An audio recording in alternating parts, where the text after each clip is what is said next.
30 whole minutes of Hytale gameplay was released in a blog post today. An absolutely huge quantity showing off creative tools including laser pointers, rulers, brushes, and much more. Let's dive straight into the post. The main attractor of the blog was a 27-minute long video showing off tons of creative features.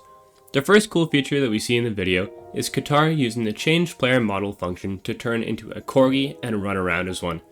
We knew that this would be a feature in Hytale, but it's cool to see firsthand how to do it and the menus that you need to go through to set it up. Next up, he loads himself into a fully new world to look at different ruin prefabs, which he then copies and pastes into the world he had been working on before. I'm extremely impressed by how quickly the worlds changed and loaded, a testament to the strength of the Hytale engine, or maybe just the fact that the worlds were small file sizes at that point, who knows.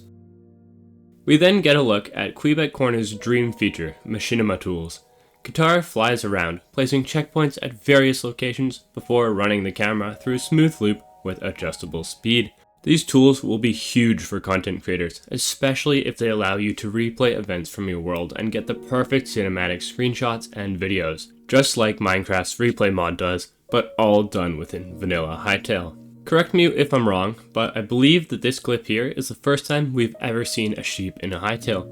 We can also see a skeleton run by, which is interestingly kicking around after sunrise, although now that I think of it, we've seen so many skeletons in daytime already, so I don't know why that caught my attention. Also curious about this clip is that the skeleton is holding a sickle, which isn't one of the confirmed weapon classes for Hytale. So perhaps tools can be used as weapons, but are just a little bit more inferior to purpose-built weapons. Then my dreams of becoming a pickaxe main can finally come true. Here we see a brush used to burrow all the way through to the bottom of the world, so this is the full depth of Hytale currently, I guess. If I'm fully honest, this looks disappointingly shallow. I was hoping for a lot of underground content and depth, considering that we've been teased with 4 depth-based cave types in Zone 4, and I don't know how they plan to pull all that off with such limited space. Maybe I'm misunderstanding this clip, but the fact that we can see the skybox for an extended period of time through the world definitely makes it seem like it's the bottom of the world. We also get a pretty good view of the render distance used in this clip, which is decent but not too far, although based on how smooth the edges are and the smoothness of the frame rate altogether, I assume Hytale is not running at maxed out render distance for this video, probably to improve performance considering the massive amount of blocks he's placing. Another topic of interest is the 5 differently colored forests, with a red, orange, yellow autumn one to the right, a blue one just above that, a medium green one in this little pocket by the autumn forest, a dark green one right down the middle, and a light green one in the distance to the left. We also see the beginning of Hytale's descent into madness, which continues throughout this video, where he creatively shows us the many different shapes that you can create using brushes. He then somehow opens up a guide to using these tools, which is very clean and has nice graphics.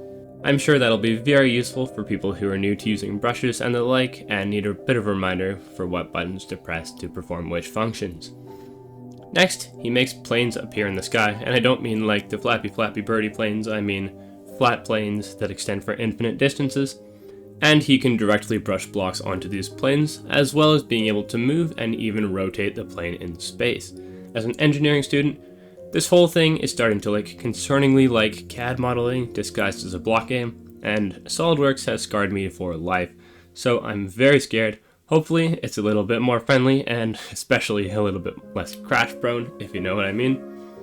We also see a 250 block stack of blue cloth blocks, so I'm honestly quite confused about the stack size limits for Hytale, as it seemed in the past like logs were limited to 50. We also very clearly see the ability to configure custom brushes, where blocks can be added to this bar to determine the block palette that will be generated, which is going to be huge for making large structures that aren't all monochromatic. Now we have the honor of seeing Hytale go fully insane, spamming this blue crystal prefab, probably a water element monument or something like that, and some other stuff all around this space, with a Quebec village to play witness. This village only seems to be 1 tree big, so hopefully some of them will be quite a bit larger, but it's cool to see nonetheless.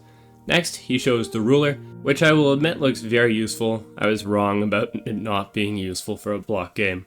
As well as the laser pointer, which looks like it could be very fun to annoy people with.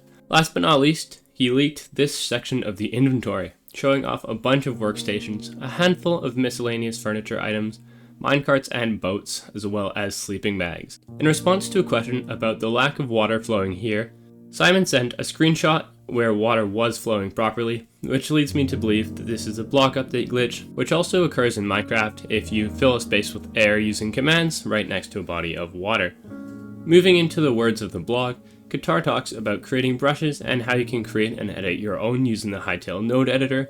He speaks about the creative mode quick settings panel, where you can change the materials included in brushes, as well as customize other properties of the item that you're holding in your hand, such as the laser pointer's color. He speaks about the machinima tools, mentioning that there are a lot of features he didn't show off from this tool, and also that the tool as a whole will be getting a huge upgrade within a few months of launch.